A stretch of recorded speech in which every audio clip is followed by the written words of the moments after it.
Hello everyone, welcome to Unimonks. मैं आयुष शर्मा, आपका biology teacher, आ चुका हूं आपको बायोलॉजी से मोहब्बत करवाने के लिए।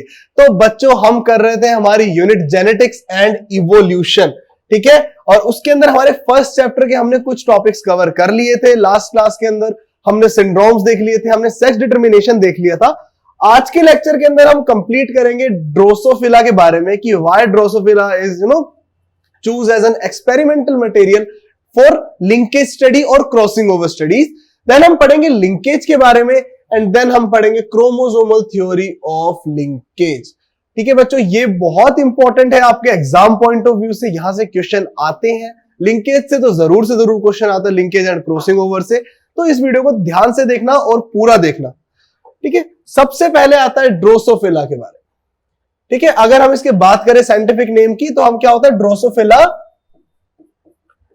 मेलानोगास्टर, ठीक है। ये इसका साइंटिफिक नेम है, ठीक है। और कॉमन नेम हम क्या कहते हैं, फ्रूट फ्लाई, ठीक है। सो टीएच मॉर्गन, ठीक है, जिसे हम कहते हैं फादर ऑफ मॉडर्न जेनेटिक्स, के बारे में भी कहते हैं हम इनको फादर ऑफ मॉडर्न जेनेटिक्स। तो इन्होंने जब अपनी स्टडी स्टार्ट करी about linkage and crossing over तो इन्होंने ड्रोसोफिला को चूज किया, ठीक है, लिंकेज की स्टडी करने के लिए। अब कुछ ऐसे रीजंस रहे होंगे कि जिस वजह से इन्होंने ड्रोसोफिला को चूज किया। तो वही रीजन है जो हमें पॉइंट्स याद रखने की, why Drosophila is choose as a experimental material during the study of linkage. तो पहला रीजन आता है कि बच्चों it is easily available, easily available हो जाती है, कहीं भी मिल जाती है। ये नहीं कि किसी एक स्पेसिफिक रीजन तक, या फिर कह सकते हैं हम एंडेमिक नहीं है, ये किसी एक स्पेसिफिक रीजन तक ही रहती है, ठीक है, कहीं भी मिल सकती है। होवरिंग ओवर राइप फ्रूट्स, पके हुए फ्रूट्स के ऊपर आपने देखा होगा, या फिर आपने देखा होगा अगर हम घर के अंदर बनाना ज्यादा टाइम तक रख देते हैं तो उसके ऊपर छोटे छोटे छोटे फ्रूट फ्लाइज आ जाते हैं, दैट इज ड्रोसोफिला, ठीक है। Second reason is can be easily reared in a bottle having yeast culture. इनकी जो रियरिंग थी, ठीक है, इनको कल्चर करना इज वेरी इजी। कोई ज्यादा हमें सेटअप की जरूरत नहीं होती थी, कोई एक स्पेसिफिक एरिया की जरूरत नहीं होती थी। सिंपली हम बॉटल के अंदर यीस्ट कल्चर में या किसी राइप फ्रूट को अंदर डाल के इनको रियर कर सकते थे, वहां पे ही बिल्कुल इजीली रह सकते हैं, उनको रियर किया जा सकता है। Third reason is small generation time. बच्चों ये सबसे इंपॉर्टेंट रीजन है। अगर हमें किसी भी ऑर्गेनिज्म पे स्टडी करना है ना, तो उसका जनरेशन या फिर कहते हैं प्रोजेनी का टाइम ना बहुत कम होना चाहिए। हम किसी भी एक्सपेरिमेंट के लिए यही चाहेंगे कि उसका जो प्रोजेनी टाइम है या फिर इंडिविजुअल जनरेशन जो आगे आने वाली है, उसका टाइम पीरियड कम हो, ताकि हम जल्दी से जल्दी रिसर्च कर सके, ठीक है। अगर ज्यादा टाइम पीरियड होगा तो रिसर्च भी लंबा खींचेगा और एक्यूरेट रिजल्ट्स नहीं आ पाएंगे, ठीक है। तो कितना है इसका जनरेशन टाइम, ओनली 2 वीक्स, मतलब 2 वीक्स बाद आपको नेक्स्ट जनरेशन ड्रोसोफिला की देखने को मिल जाती है। और चौथा रीजन है large number of progeny produce in one generation. जो प्रोजेनी का नंबर है वो भी बहुत बड़ा है अगर हमें लिंकेज स्टडी करना है, ठीक है। इसमें से आप कुछ कुछ रीजंस ऐसे देखेंगे, जो मेंडल की जो डिस्कवरीज थी ना, उन्होंने पी के ऊपर जो एक्सपेरिमेंट्स किए थे, तो उनसे कहीं ना कहीं मिलता है। क्योंकि पी का क्या है, जनरेशन टाइम भी कम था, ठीक है। उसकी जो इंडिविजुअल आते थे, जो प्रोजेनी थी, जो नेक्स्ट जनरेशन आती थी, उसमें नंबर भी ज्यादा होता था। तो ये सेम कुछ कुछ सेम ही रहते हैं अगर हमें किसी ऑर्गेनिज्म या फिर किसी भी एक जेनेटिक ट्रेट के ऊपर स्टडी करनी है, या फिर लिंकेज के ऊपर अगर हम बात करें स्टडी करनी है, तो ये चीजें इंपॉर्टेंट है, ठीक है। अब पांचवा reason can be easily inactivated by ether. अब क्या होता है, अगर हमें इसको एग्जामिन करना है, ठीक है, अब हमें उसको सारी स्टडीज के लिए एग्जामिन करना है, तो वो भी बहुत इजी था। उसको इजीली हम इनएक्टिवेट या फिर कह सकते हैं उनको बेहोश कर सकते हैं easily by the use of ether, ठीक है। ईथर उनको हल्का सा स्मेल कराएंगे और वो बेहोश हो जाएंगे, एंड देन हम उनको डायरेक्टली अपने हैंड से एग्जामिन कर सकते हैं। और छठा रीजन, इनका जो क्रोमोसोम नंबर है वो बहुत कम है, सिर्फ 4 पेयर ऑफ क्रोमोसोम प्रेजेंट है, वो भी डिफरेंट साइजेस के, डिफरेंट शेप्स के, ठीक है। और सबसे इंपॉर्टेंट इनमें क्या होता है, हमारा पॉलीटीन क्रोमोसोम, ठीक है। तो ये भी इंपॉर्टेंट है जानना आपके एग्जाम पॉइंट ऑफ व्यू से, भाई क्या रीजन थे ऐसे, ठीक है। एंड सातवां है आपका इजी सेक्स डिटर्मिनेशन। इनका सेक्स डिटर्मिनेशन भी इजी है अगर हम बात करें क्रोमोसोम की बेसिस पे, या फिर हम फिजिकल मॉर्फोलॉजिकल स्ट्रक्चर्स देखें, वो आगे आपको बताता हूं मैं, ठीक है। मेल के अंदर XY क्रोमोसोम होते हैं, ठीक है, हेट्रोमॉर्फिक, और फीमेल के अंदर XX क्रोमोसोम होते हैं, होमोमॉर्फिक, ठीक है। और आठवां है भाई लो मेंटेनेंस है, और चीपर कॉस्ट पे हम इनको ब्रीड कर सकते हैं, रियर कर सकते हैं, ठीक है, ये तो बेसिक रीजन है ही। और flies have many hereditary variation that are observable under low power microscope. ठीक है, इनके अंदर जो वेरिएशंस है ना वो हम इजीली ऑब्जर्व कर सकते हैं अपनी आंखों से एक लो पावर माइक्रोस्कोप के अंडर भी। ठीक है, जो हेरिडिटरी वेरिएशन है जिनके ऊपर हमें स्टडी करनी है कि वो लिंकेज शो कर रहे हैं नहीं कर रहे, वो ट्रेट्स, वो जीन्स लिंकेज शो कर रहे हैं नहीं कर रहे, वो हम इजीली ऑब्जर्व कर सकते हैं। अब यहाँ पे आप देखोगे मैंने आपको दिखाया एक फीमेल ड्रोसोफिला और एक मेल ड्रोसोफिला। ठीक है, सबसे पहले आपको देखते समझ में आएगा साइज का। जो फीमेल्स होती हैं वो रिलेटिवली लार्ज होती है देन मेल्स। ठीक है, दूसरा आप अगर इनका एब्डोमेन देखें ना तो जो फीमेल्स है उनका जो एब्डोमेन होता है they have a tapered and, यानी वी शेप एंड होता है उनका, वेदर मेल का कैसा होता है यू शेप। ठीक है, उसके अंदर अगर आप पिगमेंटेशन देखें तो मेल के अंदर जो एब्डोमेन का बिल्कुल लोअर बेसमेंट वाला पार्ट है वो डार्कली पिगमेंटेड होता है, वो डार्किश पिगमेंट होते हैं वहां पे। ठीक है, बट फीमेल में ऐसा कुछ भी नहीं है, तो हम इजीली इन कैरेक्टर्स को देख सकते हैं, अपनी आंखों से ऑब्जर्व कर सकते हैं। तो ये सभी बच्चों रीजंस थे जिस वजह से ड्रोसोफिला एक आइडियल मतलब ऑर्गेनिज्म बन गया for the study of linkage.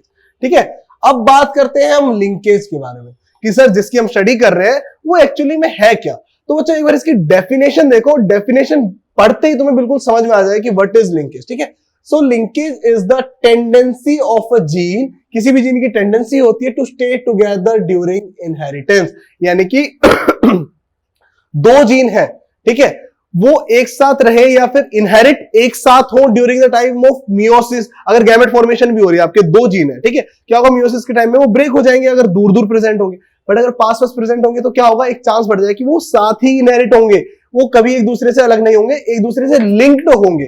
ठीक है, तो दो जीन के बीच की जो लिंकेज है जो उनको प्रोवाइड कराते हैं टेंडेंसी कि वो एक साथ ही इनहेरिट हो at the time of meiosis, कह सकते हैं inheritance, that is your linkage. ठीक है, through generation without any change, ये चीज इंपॉर्टेंट है। और separation due to their being present on same chromosome, मतलब सेम क्रोमोसोम पे प्रेजेंट होंगे और एक दूसरे के पास पास प्रेजेंट होंगे, इसीलिए eight the time of inheritance वो एक साथ इनहेरिट होंगे generation after generation without any changes.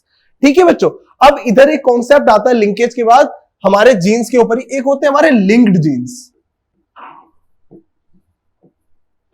और दूसरे आपके नॉन लिंक्ड जीन्स। ठीक है, अच्छा, अब जो लिंक्ड जीन्स होते हैं वो क्या करते हैं, आपकी लिंकेज शो करते हैं, किसी भी ट्रेट में किसी भी जीन की लिंकेज शो करते हैं। बट जो नॉन लिंक्ड जीन्स होते हैं ना, ये हम आगे नेक्स्ट हमारे वीडियो के अंदर पढ़ेंगे, नेक्स्ट लेक्चर के अंदर पढ़ेंगे, ये क्रॉसिंग ओवर शो करते हैं। ठीक है बच्चों, जो नॉन लिंक्ड जीन्स होते हैं वही हमें रिकम्बिनेंट इंडिविजुअल्स देते हैं। ये मैं आपको बताता हूं कैसे। ठीक है, ये बहुत इंपॉर्टेंट है आपका जानना। ठीक है, सबसे पहले देखो लिंक्ड जीन्स है, देखिए ये एक क्रोमोसोम है आपका, ठीक है, इसमें दोनों जो लिंक्ड जीन्स है जीन 1 एंड जीन 2 बिल्कुल पास पास प्रेजेंट है। अगर इनहेरिटेंस होता है या फिर मियोसिस होती है तो जो क्रोमोसोम है वो यहां से ब्रेक हो जाएगा, कहीं से भी उसकी क्रॉसिंग ओवर होगी या फिर कहीं से भी वो दूसरे मान लीजिए क्रोमोसोम के साथ हेटेरोजाइगस जब बनाएगा, जब उसके साथ इनहेरिट होगा, क्रॉसिंग ओवर होगी, तो ये दोनों तो बिल्कुल साथ ही जाएंगे। जो चांसेस है वो जो मेजर चांसेस है ना 95% चांसेस है कि इनके यहां बीच में ब्रेकेज हो जाए और ये दोनों अलग लग जाए, ये बहुत ही कम है। ठीक है, बिल्कुल आप कह सकते हैं ना के बराबर है। ठीक है, तो ये दोनों जीन्स क्या होंगे, एक साथ इनहेरिट होंगे, दैट्स व्हाई इन जीन्स को हम कहते हैं लिंक्ड जीन्स। ठीक है, अब बात करें अगर नॉन लिंक्ड जीन्स की, तो क्या होता है ये या तो अलग अलग क्रोमोसोम पे प्रेजेंट होंगे।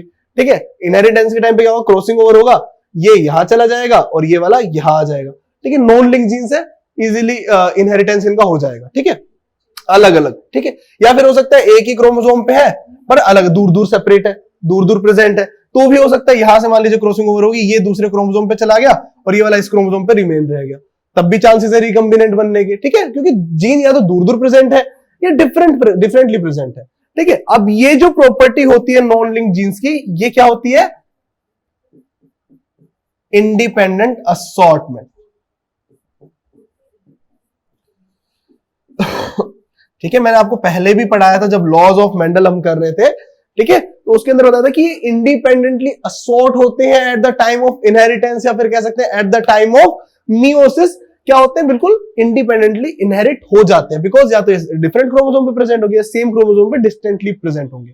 बट जो हमारे लिंक्ड जीन्स होते हैं ना बच्चों, ये दोनों जीन्स इंडिपेंडेंट असॉर्टमेंट नहीं शो करते हैं, ये नहीं शो करते हैं इंडिपेंडेंट असॉर्टमेंट। तो इधर से हमें बात पता लगती है कि जो रिकम्बिनेंट्स है वो यहां से नहीं बनेंगे, ठीक है, नो रिकम्बिनेंट्स। बट जो नॉट लिंक्ड जीन्स है ये क्या करेंगे, रिकम्बिनेंट्स की फॉर्मेशन करेंगे, ठीक है। कितना होगा अगर हम बात करें तो 50% ये रिकम्बिनेंट इंडिविजुअल्स देंगे और 50% आपके जो नॉर्मल या फिर कह सकते हैं ना जैसे जनरेशन प्रेजेंट थी वैसे ही इंडिविजुअल आएंगे। तो इधर 50% रिकम्बिनेंट देंगे। और ये चीज आपको जरूर पता होना चाहिए कि चाहे कैसा भी क्रॉस हो, कैसे भी क्रोमोसोम्स हो, कैसे भी जीन्स हो, ठीक है, जो मैक्सिमम फ्रीक्वेंसी या फिर मैक्सिमम रेंज होती है रिकम्बिनेंट होने की, इंडिविजुअल्स रिकम्बिनेंट बनने की, वो मैक्सिमम 50% होती है, सिर्फ 50% होती है, ये बात को याद रखिएगा। सॉरी। तो चलो बच्चों, अगर आप सीयूटी के लिए प्रिपरेशन कर रहे हैं, अपने यूनिवर्सिटीज, ड्रीम यूनिवर्सिटीज को टारगेट कर रहे हैं, ठीक है, whether it is your JNU, Delhi university, AMU, जो भी यूनिवर्सिटी आप चाहते हैं, जो भी कोर्स आप चाहते हैं, तो आप जुड़ सकते हैं यूनिमॉन्क्स के साथ, ताकि आपकी जो स्टडी है वो इजी हो जाए, आपको एक ऑर्गेनाइज स्टडी मटेरियल मिले, आपके जो क्वेश्चंस है वो टाइमली सॉल्व करें आप अपने चैप्टर वाइज, और सबसे इंपॉर्टेंट आपको अपने मेंटर्स के साथ लाइव चैट या फिर लाइव डिस्कशन का मौका मिले। अगर आप चाहते हैं अपने सीयूईटी के अंदर टॉप स्कोर करना, अपनी ड्रीम यूनिवर्सिटी के अंदर एडमिशन लेना, तो आप बच्चों जुड़ सकते हैं यूनिमॉन्क्स के साथ, ठीक है। यूनिमॉन्क्स की ऐप के साथ जुड़ने के लिए, यूनिमॉन्क्स के साथ जुड़ने के लिए आप कांटेक्ट कर सकते हैं यूनिमॉन्क्स को, या फिर स्कैन कर सकते हैं इस क्यूआर कोड को, ठीक है। जैसा मैंने आपको बताया, यहाँ पे आपको ऑर्गेनाइज स्टडी मटेरियल मिलेगा, ऑनलाइन टेस्ट भी आपको प्रोवाइड किए जाएंगे, live chat with mentor and online assignments and many more, ठीक है। तो अपने सीयूईटी 2024 की तैयारी को चार चांद लगाने के लिए यूनिमॉन्क्स के साथ जुड़िए, ताकि आपको मिले आपकी ड्रीम यूनिवर्सिटी, ड्रीम कॉलेज और ड्रीम कोर्स के अंदर एडमिशन। तो चलो बच्चों आगे चलते हैं। अब आज का हमारा लास्ट टॉपिक आता है क्रोमोसोमल थ्योरी ऑफ लिंकेज, ठीक है। हमने क्रोमोसोमल थ्योरी पढ़ा था सॉरी। अब उसका लिंकेज के साथ क्या वो है कि भाई लिंकेज के अंदर हम कैसे क्रोमोसोम्स की थ्योरी दे सकते हैं, कैसे क्रोमोसोम और लिंकेज के बीच कोई रिलेशन आता है, ठीक है। तो ये इंपॉर्टेंट है आपके एग्जाम पॉइंट ऑफ व्यू से, सिर्फ इसका थ्योरी इंपॉर्टेंट है, इसके ऊपर असर्शन टाइप क्वेश्चन आपके सीवीटी में देखने को मिलते हैं, ठीक है। सबसे पहला होता है linked genes occur in the same chromosome, ठीक है। तो ये चीज हमें पता लग गई कि जो क्रोमोसोम्स है, सेम क्रोमोसोम के ऊपर ही लिंक्ड जीन्स मिलेंगे, तो लिंकेज कहीं ना कहीं पता लग गया कि सेम क्रोमोसोम पे मिलेगा, इसलिए ये लिंक्ड है। दूसरा आता है they lies in a linear sequence in the chromosome. Linear sequence बच्चों यही, अगर ये आपका क्रोमोसोम है, मान लीजिए कोई भी क्रोमोसोम है, ठीक है, तो लीनियर सीक्वेंस यहां ऐसे प्रेजेंट होंगे, यहां प्रेजेंट होंगे, जो लिंक्ड जीन्स की हम बात करें, या फिर ऐसे लीनियरली प्रेजेंट होंगे। ये नहीं कि हाँ भाई एक यहां प्रेजेंट है, एक बिल्कुल मान लीजिए इसके दूसरे इसके साथ जो जुड़ा हुआ है उसमें यहां प्रेजेंट, ऐसा नहीं, लीनियरली आपको प्रेजेंट मिलेंगे, ठीक है। तीसरा है there is no tendency to maintain the parental combination of gene except for occasional crossing over, ठीक है। मतलब जो पेरेंटल कॉम्बिनेशंस बनाने की टेंडेंसी है वो तभी हो सकती है, जैसे क्या कह रहा है, there is a tendency to maintain the parental combination of gene except for occasional crossing over, मतलब जो पेरेंटल कॉम्बिनेशन है बच्चों वही मिलेंगे आपको इंडिविजुअल में। बेबी चांसेस जैसे मैंने कहता बहुत कम चांसेस होते हैं जहां पे क्रॉसिंग ओवर हो जाए, वहां पे आपको रिकम्बिनेंट्स मिलेंगे, मतलब ज्यादातर आपको पेरेंटल कॉम्बिनेशन ही मिलेंगे, लिंकेज अगर लिंक्ड जीन्स है तो। और चौथा आपका लास्ट पॉइंट है strength of linkage between two gene is inversely proportional to distance between the two. मतलब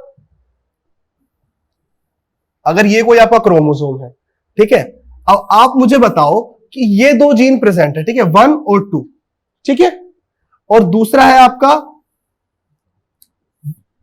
1 और 2, ठीक है। इधर आप मुझे बताओ कि कौन से वाले जीन्स, कौन सा जीन पेयर है जिसमें लिंकेज शो होगी, ठीक है। ऑब्वियसली आपका आंसर होगा ये वाला, बिकॉज ये पास प्रेजेंट है। तो चौथे पोस्टुलेट के अंदर यही कह रहा है कि जितने ज्यादा डिस्टेंस कम होगा दो जीन के बीच में, उनका लिंकेज उतना ही ज्यादा होगा, उनकी जो एक साथ इनहेरिट होने की टेंडेंसी है वो उतनी ही ज्यादा होगी। जितनी दूर प्रेजेंट होंगे, सिंपल सी बात है, क्रॉसिंग ओवर के चांसेस इंक्रीज हो जाएंगे, ठीक है, रिकम्बिनेंट्स बनने के चांसेस भी इंक्रीज हो जाएंगे, ठीक है बच्चों। तो ये बात कही गई कि डिस्टेंस है जो दो जीन्स के बीच का वो इनवर्सली प्रोपोर्शनल है लिंकेज के। तो होप आपको आज के सारे टॉपिक्स अच्छे से समझ में आए होंगे, आपको लिंकेज बिल्कुल अभी क्लियर हो गया होगा, ठीक है, आपको कोई डाउट नहीं रहा होगा why T H Morgan choose Drosophila sorry ठीक है, अगर आपको कोई भी डाउट बचता है तो बच्चों आप मुझे कमेंट सेक्शन में बताइए, मैं जरूर से जरूर आपके सभी डाउट्स क्लियर करूंगा। अगर आपको वीडियो अच्छी लगी हो तो लाइक करें और शेयर करें अपने सभी दोस्तों के साथ जो बायोलॉजी डोमेन से सीयूईटी देना चाहते हैं, सीयूईटी 2024 के लिए प्रिपरेशन कर रहे हैं। और ऐसे ही मजेदार कंटेंट के लिए सब्सक्राइब टू यूनिमॉन्क्स। धन्यवाद। समझ गया मैं।